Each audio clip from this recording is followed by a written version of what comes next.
Hey girlies, it's Nevaeh and I'm here to sprinkle my thoughts on you girls. I wanted to come and make a video about the downside of daydreaming whenever it comes to creating your dream life.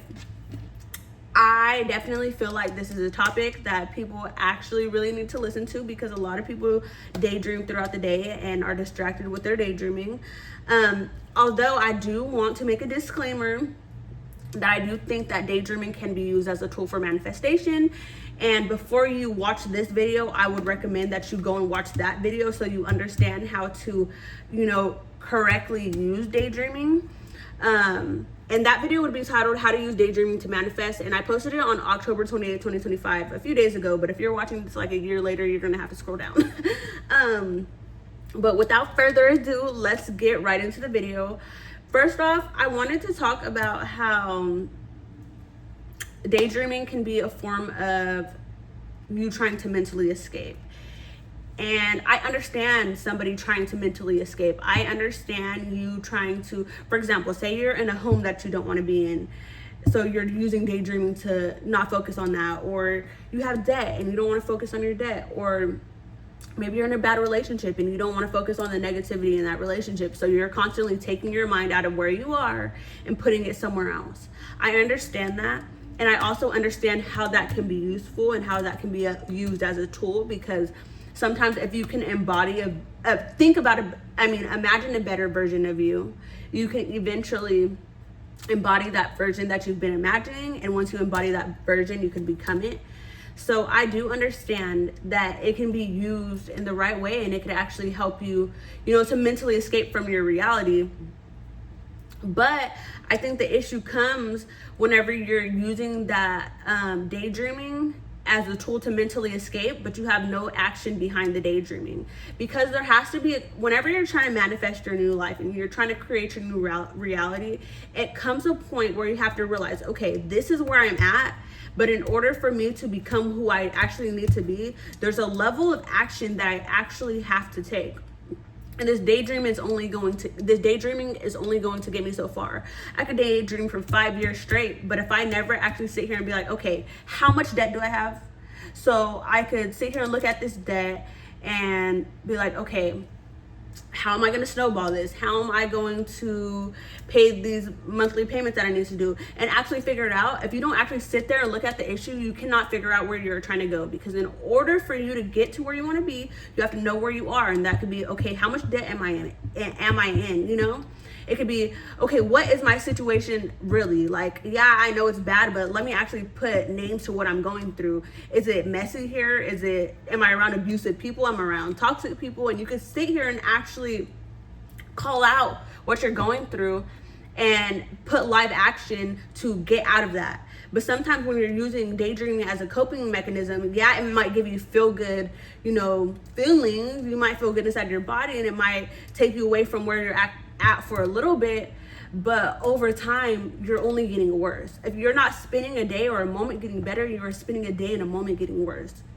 You might think, oh, I'm not getting better, but I'm staying here. There's no such thing as staying here, because as time passes, you're getting further and further behind from where you could have been. And although I don't want you to look at this video and be like, I'm too far behind, it's too late for me. If you're 30, if you're 40, if you're 50, it's not too late for you. This video is here for you at the perfect timing, because now you have the tool that I have just given you, this knowledge, and you could use it for, the next step. But what I'm saying is every day that you spend not getting better, you are spending not getting worse. If you know this information now that I told you and you don't take it and 10 years passes, that is 10 years you wasted of not using the information that you knew. And not only that, whenever it comes to daydreaming, this onto my next point, it could keep you wanting instead of embodying. Sometimes whenever you daydream, you could be reinforcing in your brain that you don't have whatever it is that you want.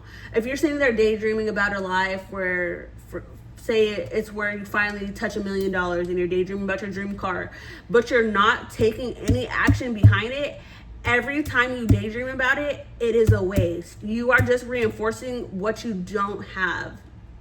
Daydreaming is only useful and it is only a tool when it's helping you and is benefiting you. But if you are, for example, trying to become a millionaire and trying to get out of a negative situation, but you're still having bad money habits, or, you know, you're still not waking up and making sure you're getting the things that you need to do done, you're still not, you know, setting aside time for yourself. You could daydream all you want for 5 years about $1 million, but everything that you're doing in your life is saying that you actually don't want that thing. And so your daydreaming is pointless, and it's really just reinforcing, you know, the belief of you not having something that you want, because you wouldn't have to think about it. You wouldn't obsessively think about it so much if you had it. You know what I'm saying? Like, I have this water bottle. I'm not going to obsessively think, oh, I have a pink water bottle. I have a pink water bottle. I have a pink water bottle. No, I just have it, and it's just there, and I just appreciate it whenever I'm drinking my water, of course, but it's not something that I'm like, you know, bowing down to the water bottle, praying to it.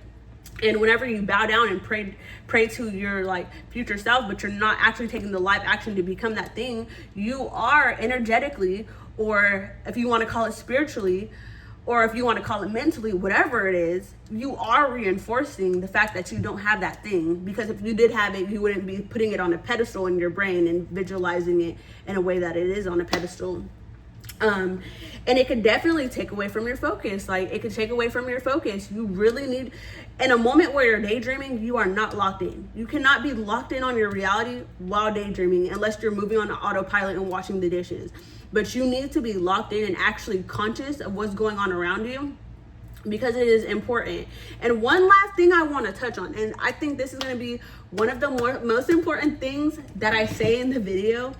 How do you expect to ever reach a feeling of satisfaction if you are always trying to escape your reality?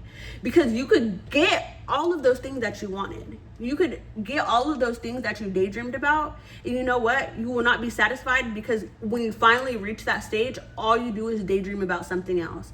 All you do is daydream about what you don't have, or this thing, or, you know, all you're doing is daydreaming and zoning out and to space, instead of living consciously in the moment that you created, a moment that you one day wanted to have so bad, like a moment in the past where you prayed for this. If you didn't pray for this, if you don't pray, then you wanted for this, you know, you really hope for this, and now you're just living a life where, you know, you're just daydreaming and zoning out because it's hard for you to be consciously where you are at. And it is so important to learn how to be conscious and to learn how to find some sort of satisfaction in your now.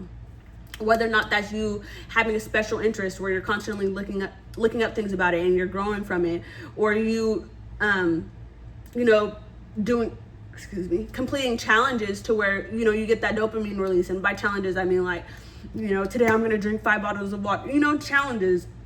But, you know, you have to live in the moment and be there consciously in the moment to actually understand and appreciate your situation now. And of course, like I said, I made another video talking about how important daydreaming is.